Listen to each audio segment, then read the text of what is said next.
Hello दोस्तों, स्वागत है आपका श्री गुरु एकेडमी में। मैं मनु वर्मा आपका शुक्रिया हार्दिक अभिनंदन करता हूं। दोस्तों, आज हम आपके लिए लेकर आए हैं सामाजिक विषय यानी कि हमारा जो एसएसटी है उसका दोस्तों महा मैराथन क्लास लेकर आए हैं, जो आपका आज फर्स्ट क्लास होगा। और आज से हम आपका इतने ज़बरदस्त तरीके से एसएसटी करा देंगे कि आप दोस्तों जितने नंबर का आपका एग्ज़ाम में आएगा उतना आप पूरा पूरा वहाँ से कर पाएंगे दोस्तों। तो आप टेंशन ना लें। आप लोग काफ़ी परेशान हो रहे थे, कई लोगों के मैसेज आ रहे थे कि सर आप एसएसटी की तैयारी कराइए, एसएसटी की तैयारी कराइए। तो आप उस चीज़ से निश्चिंत हो जाइए और फटाफट से तैयारी करना आज से स्टार्ट कर दीजिए ज़बरदस्त तरीके से, क्योंकि आपके पास मात्र 29 डेज़ हैं। अभी तक आपके पास मात्र 29 डेज़ हैं। तो दोस्तों चलिए स्टार्ट करते हैं, लेकिन उससे पहले फटाफट से आप सभी लोग बता दीजिए कि आवाज़ वगैरह एकदम से क्लियर आ रही है। कोई भी दिक्कत हो तो जल्दी से कमेंट कर दीजिए, हम फिर फटाफट से अपना सेशन स्टार्ट करते हैं। ठीक है दोस्तों, तो बताइए जल्दी से, यस करिए सभी लोग, yes yes yes, very good दोस्तों, बढ़िया, एकदम से बढ़िया। चलते हैं दोस्तों, अब हम अपना सेशन स्टार्ट करते हैं। चलते हैं, पहला क्वेश्चन हम देखते हैं, निम्नलिखित में से किस वर्ष में ब्लैक पावर आंदोलन का उदय हुआ था। दोस्तों ब्लैक पावर आंदोलन का उदय बताना है दोस्तों, कब हुआ था? 1866 में, 1911 में, या फिर 1954 में, या फिर 1966 में। दोस्तों बताइए कब हुआ, जल्दी से दोस्तों बताइए कब हुआ। तो दोस्तों मैं आपके लिए थोड़ा सा इसके बारे में डिटेल में बताना चाहूँगा कि ये ब्लैक पावर आंदोलन था क्या।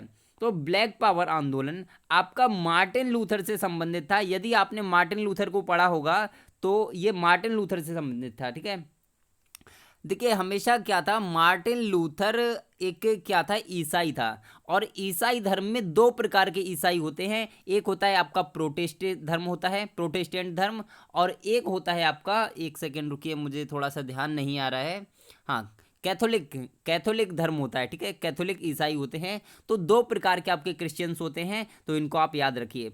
ये जो थे ये प्रोटेस्टेंट धर्म के थे। ठीक है, प्रोटेस्टेंट के थे, तो ये एक समर्थन कर रहे थे प्रोटेस्टेंट का। ठीक है दोस्तों, तो इसमें क्या था कि ये जो आंदोलन था ब्लैक पावर आंदोलन, इनके विरोध में किया गया था। यानी कि जो मार्टिन लूथर थे उनके विरोध में किया गया था। किसने किया था? तो आप कहोगे अश्वेत लोगों ने किया था। ठीक है, कहाँ हुआ था? अमेरिका में हुआ था दोस्तों। एकदम से बढ़िया, माइंड में सेट हो गया होगा। अब चलते हैं दोस्तों इसके राइट आंसर पर। तो बताइए इसका राइट आंसर क्या होगा। तो आप लोग ध्यान रखिए, 1966 में यानी कि 1966 में इसका उदय हुआ था दोस्तों। एकदम से समझ में आ गया होगा। ठीक है दोस्तों, तो चलते हैं दोस्तों नेक्स्ट क्वेश्चन पर। आपको समझ में आ गया हो तो यस जरूर कर दीजिए दोस्तों। ठीक है, अब बताइए दोस्तों अगला क्वेश्चन, ग्लोब पर कर्क रेखा भारत के कितने राज्यों से होकर गुजरती है? ग्लोब पर कर्क रेखा भारत के कितने राज्यों से होकर गुजरती है? 5, 7, 8, 10। दोस्तों ज़्यादा टाइम नहीं लगाएंगे, आपको मात्र जो समय दिया जाएगा वो 10 सेकंड का समय दिया जाएगा। ठीक है दोस्तों, बताइए राइट आंसर जल्दी से, क्योंकि हमें टाइम वेस्ट नहीं करना है, फटाफट से आपका सिलेबस कराना है और आपको एकदम से क्लियरेंस के साथ पढ़ाना है, जिससे कि आपको मैं डिस्क्राइब भी कर सकूं। ठीक है, तो दोस्तों बताइए इसका राइट आंसर क्या हो सकता है। तो वेरी गुड दोस्तों, राइट आंसर क्या 7 हो जाएगा? बिल्कुल गलत हो जाएगा दोस्तों, option number C is right. यानी कि आपका जो कर्क रेखा होती है वो भारत के 8 राज्यों से होकर गुजरती है। भारत के 8 राज्यों से होकर गुजरती है दोस्तों। आपके 8 राज्य कौन कौन से हैं तो मैं आपके लिए अभी बता देता हूं। पहला आपका कौन सा होगा दोस्तों? राजस्थान। पहला राजस्थान हो जाएगा। एक सेकेंड रुकिए, पहला आपका, एक सेकेंड थोड़ा सा, जी हाँ, जी हाँ, पहला आपका राजस्थान हो जाएगा दोस्तों। ठीक है, मैं शॉर्ट में लिख देता हूँ। दूसरा आपका कौन सा हो जाएगा? तो आपका हो गुजरात हो जाएगा। और गुजरात के बाद आपका मध्य प्रदेश हो जाएगा, यानी कि आप एमपी लिख लीजिए इसे। ठीक है, पहला राजस्थान, दूसरा कौन सा? गुजरात, यानी कि जी लिख लीजिए। और आपका तीसरा कौन सा हो सकता है? तो मध्य प्रदेश हो जाएगा। चौथा आपका छत्तीसगढ़ हो सकता है। और अगला कौन सा हो सकता है? तो आप लगाइए दोस्तों, क्या हो सकता है? तो आपका पश्चिम बंगाल हो जाएगा। ठीक है, पश्चिम बंगाल हो जाएगा। और उसके बाद में झारखंड हो जाएगा दोस्तों। और आपका लास्ट कौन सा होगा? मिजोरम होगा। और मिजोरम के बाद एक और होगा दोस्तों, त्रिपुरा। तो आपका दोस्तों क्या होगा, यहां पर 8 राज्यों से होकर गुजरेगी कर्क रेखा भारत के 8 राज्यों से। ठीक है दोस्तों, तो आपको समझ में आ गया होगा। अब इसको ट्रिक के माध्यम से कैसे पढ़ सकते हैं, तो आपने पढ़ा होगा मित्र पर गमछा झार, या फिर मित्र गमछा पझार आपने सुना होगा, तो आप उससे याद कर सकते हैं। आपको सभी जो 8 राज्य हैं सभी याद हो जाएंगे। चलते हैं दोस्तों नेक्स्ट क्वेश्चन पर। हमारा नेक्स्ट क्वेश्चन है कुंगसेन। कुंगसेन एक कुंगसेन एक शिकारी समुदाय था जो निम्नलिखित में से किस स्थान पर रहता था। दोस्तों बताइए, जम्मू कश्मीर में, अफगानिस्तान में, कालाहारी रेगिस्तान में, या फिर थार रेगिस्तान में।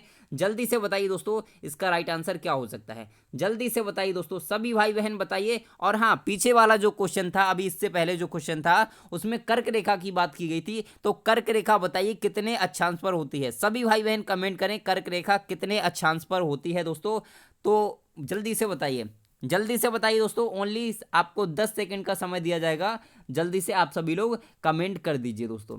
जी हाँ, बहुत बढ़िया दोस्तों, एकदम से सही। अब इस क्वेश्चन की बात करते हैं। कुंगसेन एक शिकारी समुदाय था जो किस स्थान पर रहता था, तो दोस्तों बताइए, बताइए ये क्या था। तो चलिए इसके बारे में आपको थोड़ा सा बता देता हूँ। ठीक है, यहां पर थोड़ा सा इसके बारे में बताऊं तो इसका राइट आंसर क्या हो जाएगा, तो आप कहोगे कालाहारी रेगिस्तान में रहता था। और कालाहारी रेगिस्तान आपका कहां था, तो आप कहोगे अफ्रीका में पाया जाता है। कालाहारी रेगिस्तान आपका अफ्रीका में पाया जाता है दोस्तों।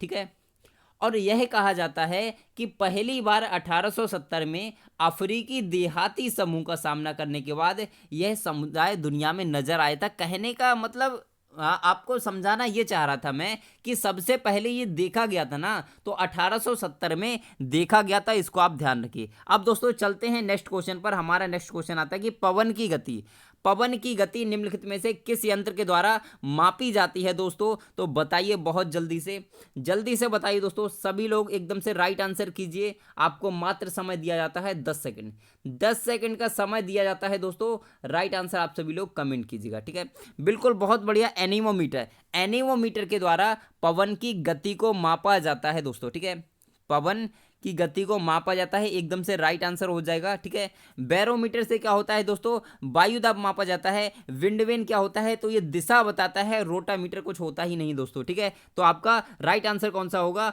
Anemometer is the right answer, यानी कि option number C is right answer. चलते हैं नेक्स्ट क्वेश्चन पर। हमारा नेक्स्ट क्वेश्चन है दोस्तों, निम्नलिखित में से कौन सा कथन गणों और संघ के विषय में सही नहीं है। गणों और संघ के विषय में कौन सा सही नहीं है दोस्तों, तो एक गण या संघ में कई शासक थे, वे सभाओं में मिलते थे, वे चर्चा और बहस द्वारा निर्णय लेते थे, या फिर महिलाएं और दास भी सभाओं में भाग ले सकते थे। दोस्तों बताइए इसका राइट आंसर क्या हो सकता है। जी हाँ, जल्दी से बताइए राइट आंसर क्या हो सकता है। तो ध्यान रखिए, गणों और संघ के विषय में जो सही नहीं है वो आपको बताना है, वो आपको बताना है दोस्तों। तो एक चीज याद रखिए, जो गण और संघ थे, एक गण या संघ में कई शासक होते थे, बिल्कुल सही बात है। वे सभाओं में मिलते थे, ये भी बिल्कुल सही है। वे चर्चा और बहस द्वारा निर्णय लेते थे, ये भी एकदम से करेक्ट है। लेकिन महिलाएं और दास भी सभाओं में शामिल नहीं होते थे। ठीक है दोस्तों, ये गलत हो जाएगा और इसमें पूछा है नहीं, इसीलिए आपका option number D is right answer. चलते हैं नेक्स्ट क्वेश्चन पर। ठीक है दोस्तों, फटाफट से कराने की कोशिश कर रहा हूं मैं, जिससे कि आपका थोड़ा सा जल्दी हो सके, क्योंकि मुझे पता है आपके पास ओनली 29 डेज है, और 29 डेज में आपको कितनी स्पीड से वर्क करना है। लेकिन काम तो तेजी से करना है, मैं भी समझता हूं, लेकिन दोस्तों क्लियरेंस के साथ, जिससे कि सारी चीज़ें एकदम से क्लियर होती चलें।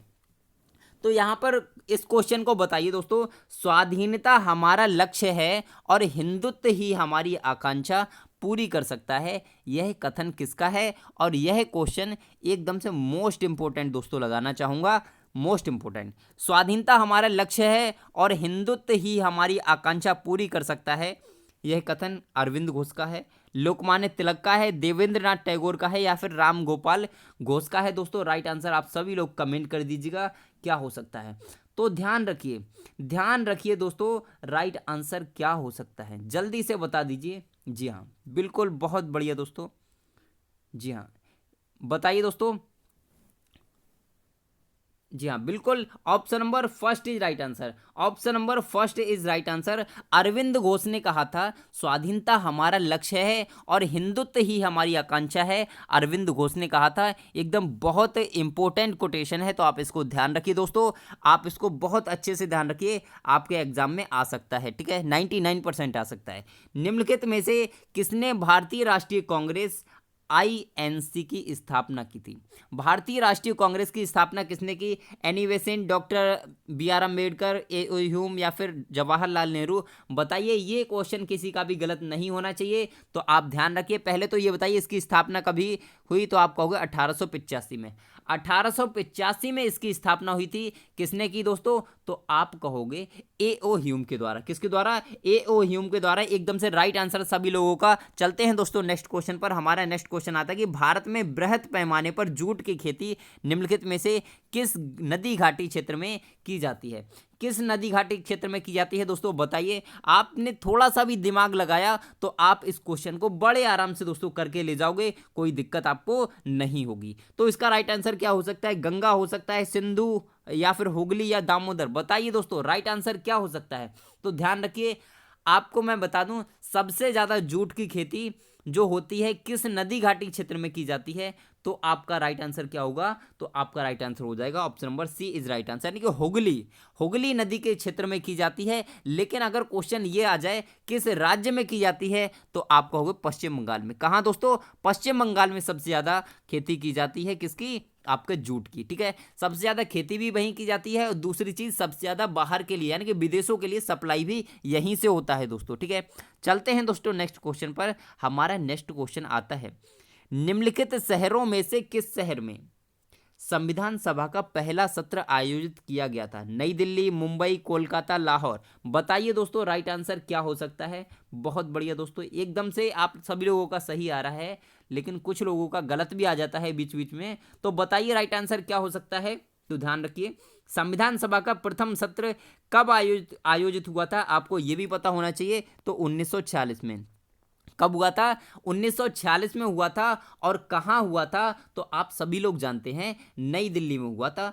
आप सभी लोग जानते हैं ये चीज, तो नई दिल्ली में हुआ था। चलते हैं दोस्तों नेक्स्ट क्वेश्चन पर। बहुत स्पीड से क्वेश्चन कराएंगे, एकदम जबरदस्त तरीके से। और ये क्वेश्चन आपके लिए एसएसटी में पेपर 2 के लिए मोस्ट इंपोर्टेंट क्वेश्चंस मैं आपके लिए लेकर आया हूं, ठीक है दोस्तों। तो चलते हैं नेक्स्ट क्वेश्चन पर। और हमारा नेक्स्ट क्वेश्चन है, निम्नलिखित में से मौर्य साम्राज्य के प्रमुख राजनीतिक केंद्र में कौन शामिल नहीं था? ठीक है दोस्तों, आपको बताना है कौन सा शामिल नहीं था।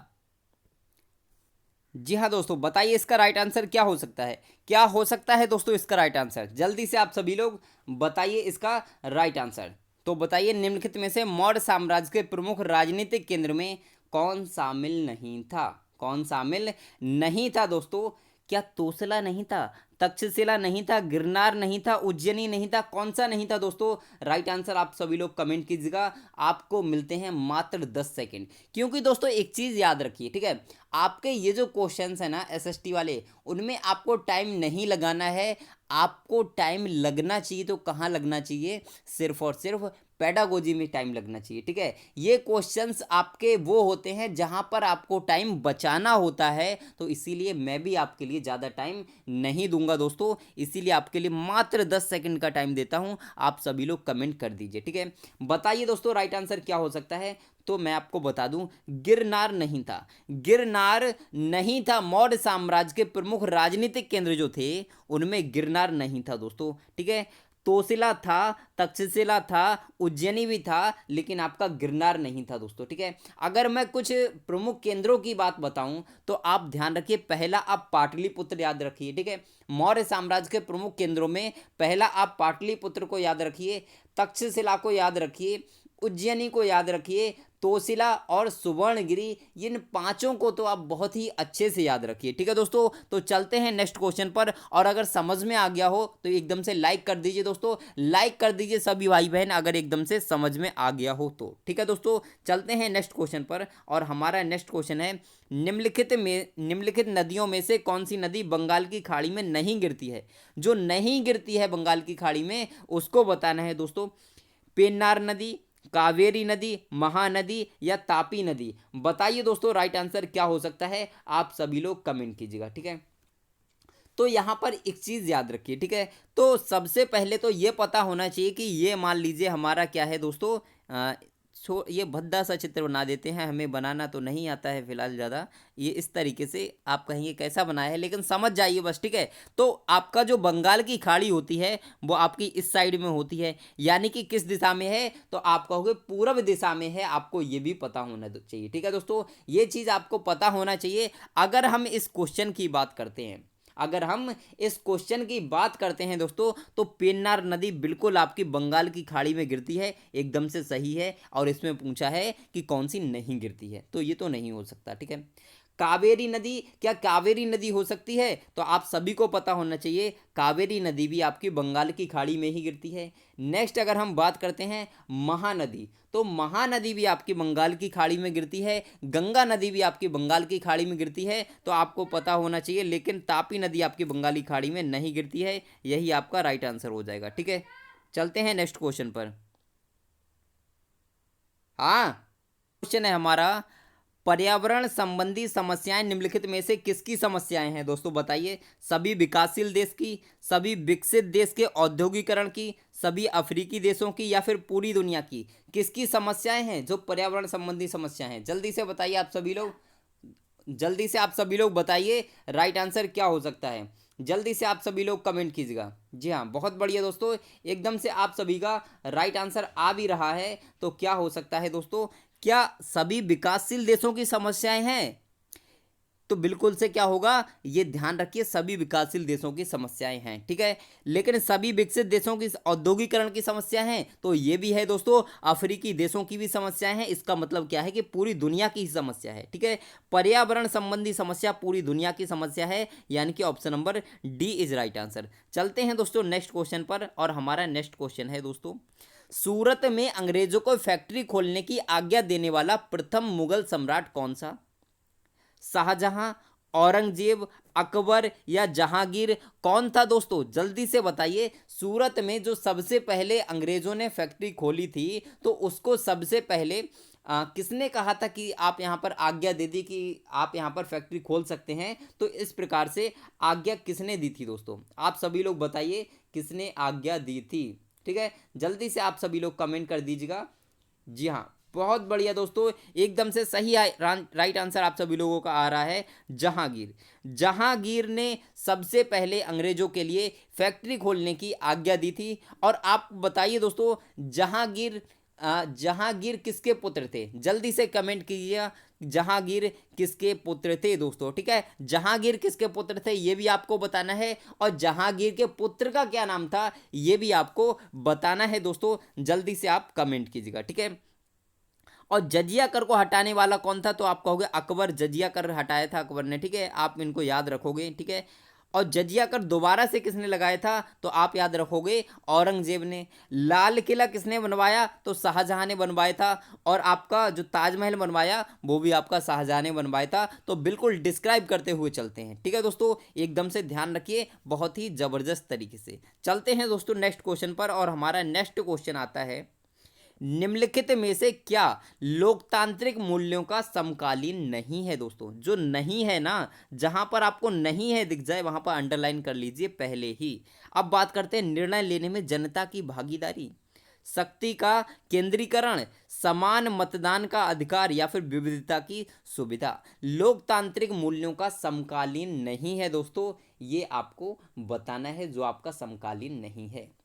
अब दोस्तों इसका राइट आंसर आप सभी लोग बताइए दोस्तों क्या हो सकता है। यहाँ पर कुछ भाई बहन हमारे क्वेश्चन को गलत कर सकते हैं, तो बहुत ही अच्छे से करिए इसके लिए, ठीक है। तो यहाँ पर ध्यान रखिए, लोकतांत्रिक मूल्य होता क्या है, लोकतंत्र क्या होता है, तो ऐसा तंत्र जिसमें प्रजा के लिए यानी कि जनता के लिए बहुत सारे अधिकार होते हैं दोस्तों, वही आपका लोकतंत्र होता है। आप ये छोटी सी मोटी सी बात समझ लीजिए, ठीक है। तो यहाँ पर निर्णय लेने में जनता की भागीदारी बिल्कुल सही है। शक्ति का केंद्रीकरण ये नहीं हो सकता दोस्तों, और समान मतदान देने का अधिकार होता है, विविधता की सुविधा होती है, लेकिन शक्ति का केंद्रीकरण नहीं होता है। और दोस्तों यही आपका राइट आंसर हो जाएगा, क्योंकि इसमें पूछा है नहीं, ठीक है दोस्तों। समझ में आया होगा, समझ में आया हो तो एक लाइक तो बनता है, ठीक है दोस्तों। चलते हैं नेक्स्ट क्वेश्चन पर, और हमारा नेक्स्ट क्वेश्चन आता है, 15वीं सदी के अंत में भारत में वास्को डिगामा का पदार्पण कहाँ हुआ था। मतलब 15वीं सदी में वास्को डिगामा जब आया था भारत में, तो वो सबसे पहले कहाँ आया था। तो सबसे पहले तो दोस्तों आपको ये पता होना चाहिए इसकी वास्को डिगामा भारत में कहाँ आया था। सभी लोग राइट आंसर कमेंट करें इस प्रश्न का कि जो वास्को डिगामा था कहाँ आया था। ठीक है, मैं आपको तब तक बताता हूँ कि ये कब आया था। तो आप याद रखिए 20 मई 1498, 20 मई 1498, 20 मई 1498 के लिए ये जो हमारा वास्को डिगामा था ये भारत आया था। और कहाँ आया था दोस्तों, कालीकट में आया था। कालीकट नामक बंदरगाह पर आया था दोस्तों, आप इसको याद रखिए, बहुत ही इंपॉर्टेंट पॉइंट है। और किस मार्ग से होते हुए, अगर क्वेश्चन आता है कि ये किस मार्ग से होते हुए आया था, तो आप याद रखोगे केप ऑफ गुड होप मार्ग। चलिए मैं लिख देता हूं, Cape of Good Hope, Cape of Good Hope मार्ग से होते हुए वह भारत आया था।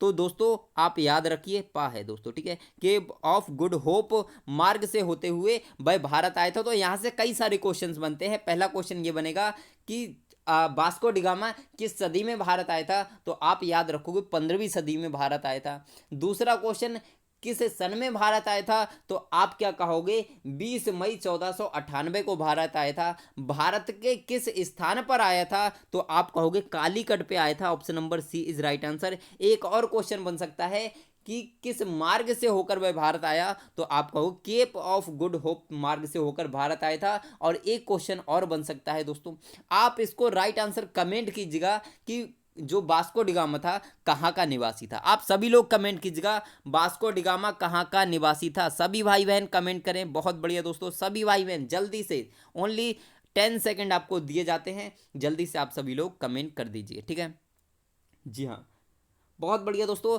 तो ध्यान रखिए जो वास्को डिगामा था वो आपका पुर्तगाल का निवासी था। कहाँ का, पुर्तगाल का निवासी था। और यहाँ पर एक और बात करेंगे कोलंबस के बारे में। तो कोलंबस ने किसकी खोज की थी। तो कोलंबस ने किसकी खोज की, अमेरिका की खोज की थी, लेकिन वह इंडिया की खोज करने के लिए निकला था दोस्तों। ठीक है, तो आप उसको भी ध्यान रखोगे। 1492 ईस्वी में अमेरिका की खोज की थी, ठीक है, कोलंबस ने। अब दोस्तों इस क्वेश्चन की बात करते हैं कि निम्नलिखित में से किसने पाखंडी ब्राह्मणों और उनके अवसरवादी शास्त्रों से निम्नलिखित जाति को बचाने का कार्य किया। महात्मा ज्योतिबा फुले, महात्मा गांधी, श्री नारायण गुरु, रामकृष्ण माधवन। बताइए दोस्तों राइट आंसर क्या हो सकता है। तो आप इस क्वेश्चन को भली भांति समझते होंगे, जानते होंगे दोस्तों। हमारे एक या दो भाई बहन अगर गलत करें तो कोई दिक्कत नहीं है, पर आपके दो लोगों से ज़्यादा किसी का भी गलत आंसर यहाँ पर नहीं होना चाहिए। ठीक है दोस्तों, तो ध्यान रखिए महात्मा ज्योतिबा फुले, महात्मा ज्योतिबा फुले ने पाखंडी ब्राह्मणों और उनके अवसरवादी शास्त्रों से निम्नलिखित जाति को बचाया था। निम्नलिखित का मतलब है निम्न जाति, यहाँ पर मिस्टेक हो गया है, निम्नलिखित नहीं होगा, निम्न जाति, निम्न जाति के लोगों को बचाया था दोस्तों। तो महात्मा ज्योतिबा फुले, इनके नाम से एक यूनिवर्सिटी भी चलती है, महात्मा ज्योतिबा फुले रोहिलखंड यूनिवर्सिटी। ठीक है, तो आप याद रखेंगे हमारे यहाँ चलती है, मैं बरेली से हूँ तो हमारे यहाँ चलती है दोस्तों, इसीलिए मैं आपको बता रहा हूँ। ठीक है, चलते हैं दोस्तों नेक्स्ट क्वेश्चन पर। और हमारे नेक्स्ट क्वेश्चन आता है दोस्तों, और ये मोस्ट इंपोर्टेंट क्वेश्चन है, मोस्ट इंपोर्टेंट क्वेश्चन दोस्तों, इसके लिए लगा लीजिए, क्योंकि सिखों के जो गुरु हैं ना, वहाँ से क्वेश्चन हर बार क्वेश्चन आता है दोस्तों। आपको ये याद रखना पड़ेगा इस क्वेश्चन को बहुत अच्छे से। ठीक है, आपको सिक्कों के 10 गुरु, 10 के 10 गुरु याद होने चाहिए दोस्तों। ठीक है, मैं आपको 10 के 10 सभी गुरु आपको बता दूंगा अभी। ठीक है, तो यहाँ पर बात करते हैं सिक्कों के निम्नलिखित गुरुओं को कालक्रम की दृष्टि से सजाइए तथा दिए गए कूट का उपयोग करते हुए सही उत्तर का चयन कीजिए। ये तो दोस्तों बहुत ही टफ क्वेश्चन है।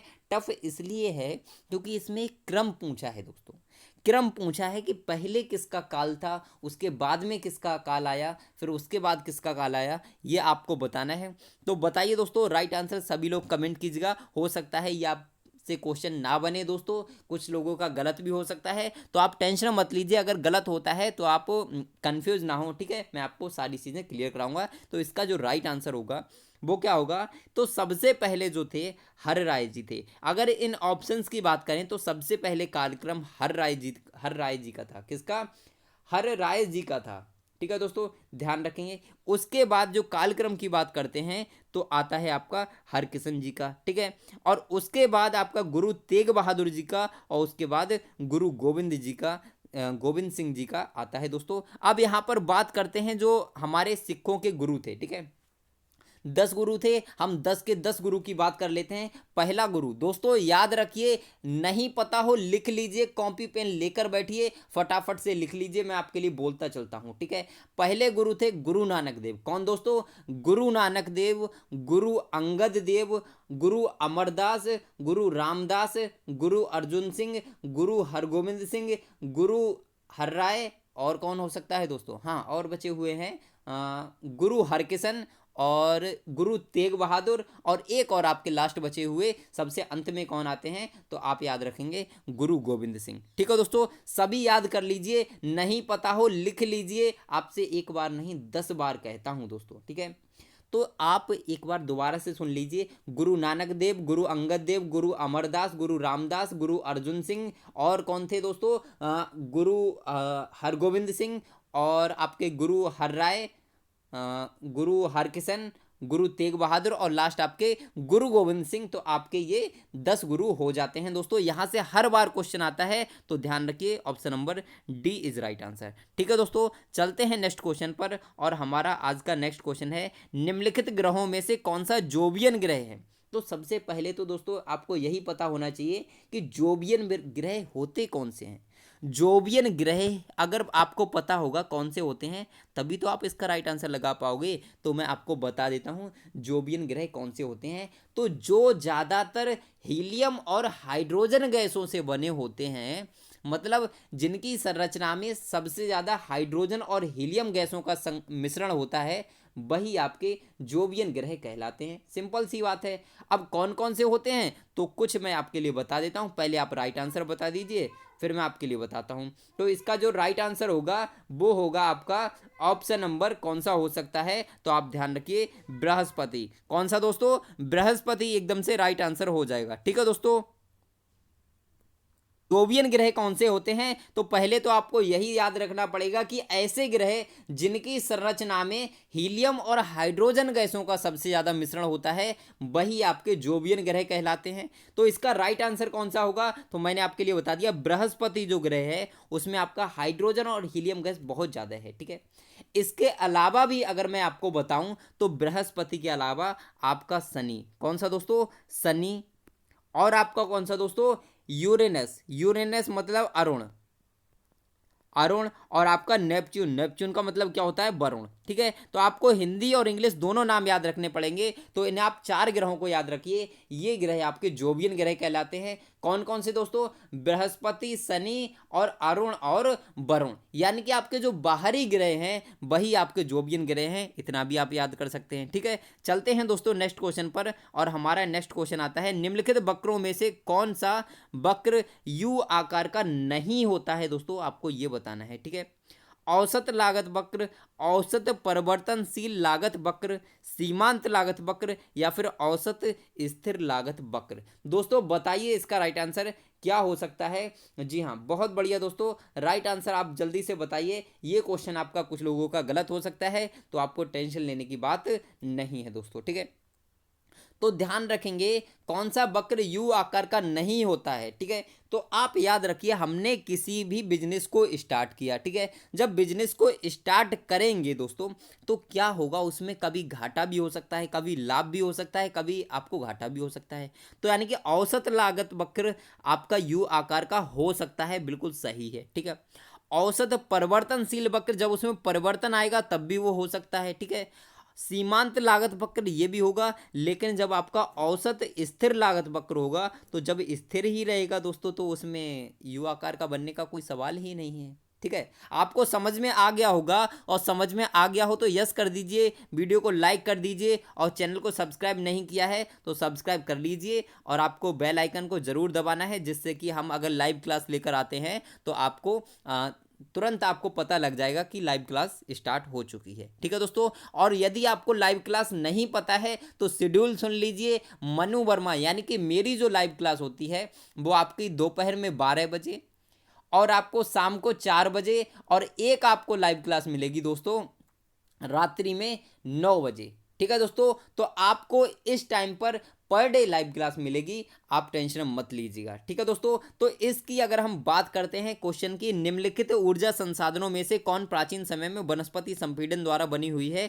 बायोगैस, गैस ऊर्जा, भूतापीय ऊर्जा, सौर ऊर्जा, कोयला ऊर्जा। तो आप सभी लोग इसका राइट आंसर जानते होंगे, option number D is right answer, यानी कि कोयला ऊर्जा जो क्या था, संपीड़न द्वारा बना हुआ था, यानी कि वनस्पति वगैरह दब गई थी, पशु पक्षी दब गए थे, तो उसके द्वारा ही आपका कोयला बना हुआ है। ठीक है, तो स्वतंत्रता और समानता एक दूसरे के विरोधी है। देखिए दोस्तों, क्या है कि इसमें कई बार आपसे जो पूछा जाता है कि यह कथन किसने कहा, तो कथन भी आपसे पूछ लिए जाते हैं, इसलिए मैंने कुछ कथन के लिए लिया हुआ है। तो स्वतंत्रता और समानता एक दूसरे के विरोधी है, ये कथन किसका है दोस्तों? तो मोस्ट इंपोर्टेंट कथन है, ये वाला मोस्ट इंपोर्टेंट कथन है दोस्तों, इसको आप जरूर याद रखें। तो ये कथन आपका, अगर आपको नहीं पता हो तो लिख लीजिए, लॉर्ड एक्टन। लॉर्ड एक्टन ने कहा था कि स्वतंत्रता और समानता दोनों एक दूसरे के विरोधी हैं। चलते हैं दोस्तों नेक्स्ट क्वेश्चन पर। हमारा नेक्स्ट क्वेश्चन आता है कि निम्नलिखित ग्रहों में से कौन सा ग्रह सौर मंडल के अन्य ग्रहों से विशिष्ट है दोस्तों, यानी कि कुछ अलग है,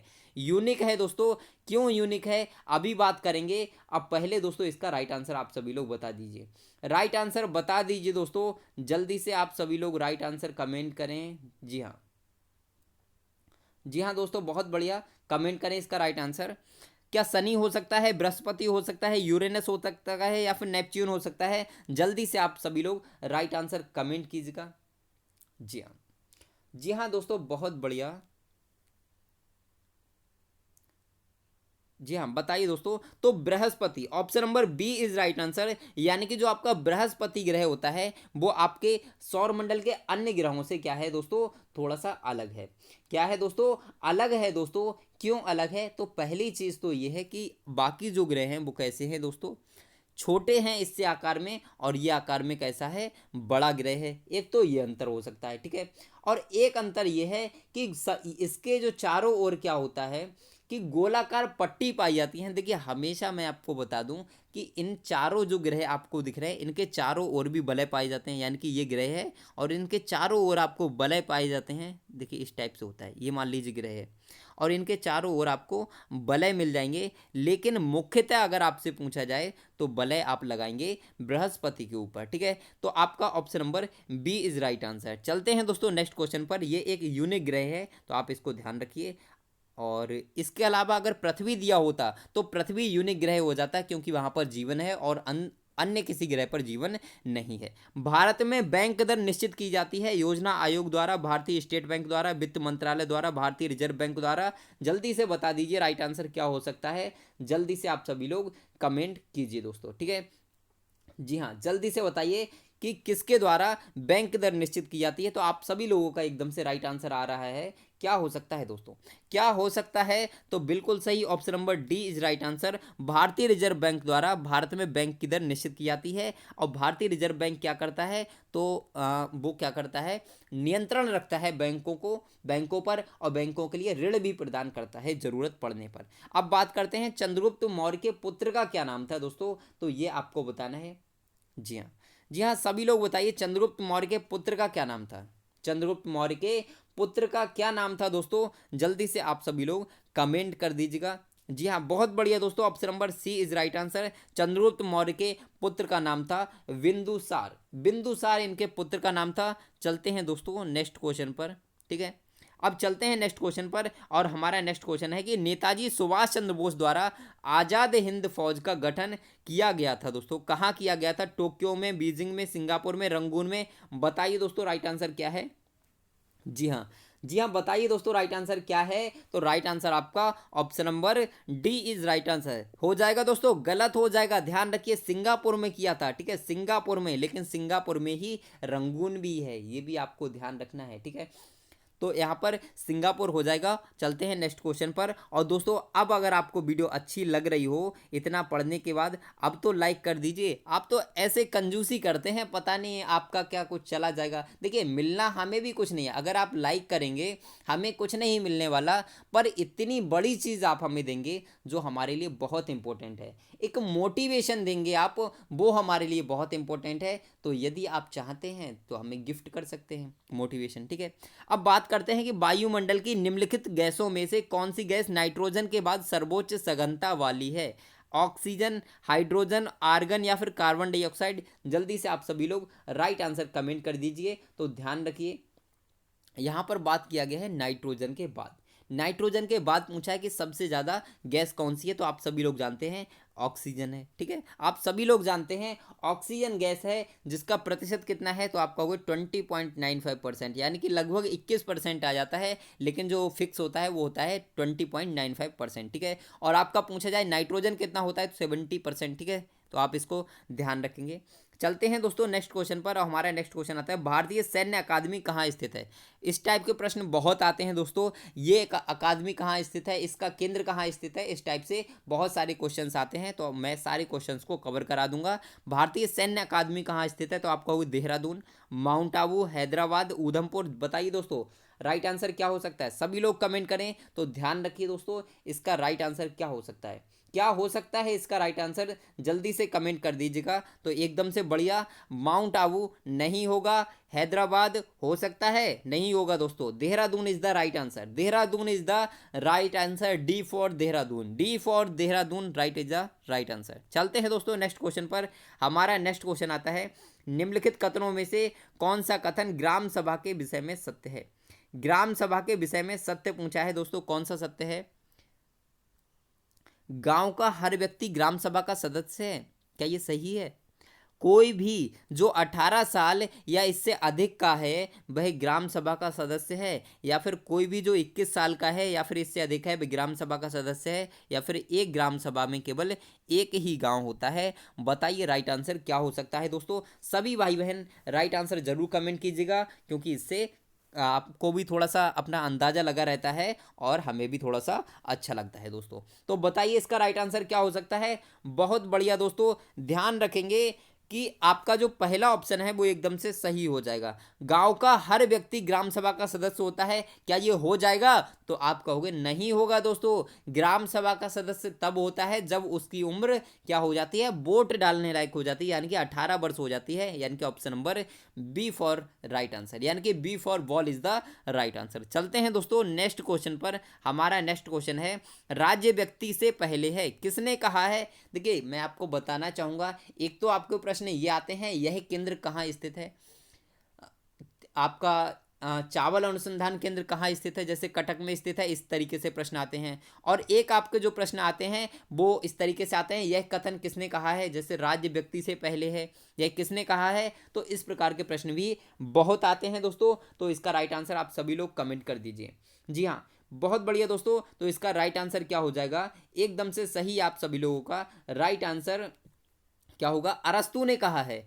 अरस्तु ने कहा कि राज्य व्यक्ति से पहले है, राज्य व्यक्ति से पहले है दोस्तों, अरस्तु ने कहा। अरस्तु, प्लेटो और रूसो, ये इन तीनों को आप जरूर पढ़ लीजिए। अरस्तु, प्लेटो और रूसो, इन तीनों को बहुत अच्छे से पढ़ लीजिए, क्योंकि यहाँ से कई सारे क्वेश्चंस आते हैं दोस्तों।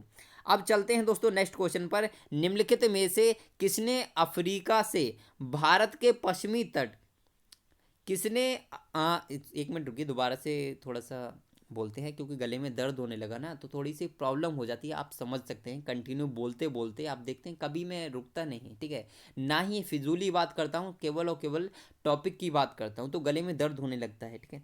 निम्नलिखित में से किसने अफ्रीका से भारत के पश्चिमी तट के समुद्र मार्ग की खोज की, ये बताना है दोस्तों, ठीक है। अफ्रीका से बताना है, अफ्रीका से और भारत के समुद्री मार्ग की, ठीक है।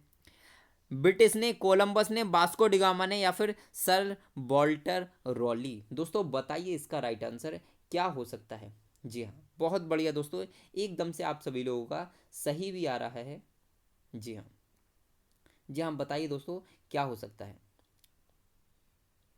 जी हाँ, बहुत बढ़िया दोस्तों। तो इसका जो राइट आंसर होगा वो क्या होगा दोस्तों, वास्को डिगामा होगा। वास्को डिगामा ने अफ्रीका से भारत के पश्चिमी तट से समुद्री मार्ग की खोज की थी। अब दोस्तों था क्या, पहले आप ध्यान रखेंगे कि जब वास्को डिगामा खोज करने के लिए निकला था तो सबसे पहले तो दोस्तों अफ्रीका में ही पहुंचा था। ठीक है, तो अफ्रीका में पहुंचा, अफ्रीका से फिर उसने क्या किया, वहाँ पहुंचा, हमारे कालीकट पे पहुंचा था उस अफ्रीका से आने के बाद। ठीक है, उसी रास्ते से, कौन सा रास्ता था, केप ऑफ गुड होप मार्ग। ठीक है, तो option number C C is the right answer, C for Chennai. चलते हैं दोस्तों नेक्स्ट क्वेश्चन पर। हमारा नेक्स्ट क्वेश्चन है, और हमारा नेक्स्ट क्वेश्चन, निम्नलिखित में से किस सदन में अध्यक्ष के लिए न्यूनतम आयु पात्रता अपने सदस्यों से अलग है। किसमें पात्रता जो है इन सबसे अलग है, लोकसभा के लिए, राज्यसभा के लिए, विधानसभा के लिए, या फिर विधान परिषद के लिए। दोस्तों आप सभी लोग इसका राइट आंसर बताएं।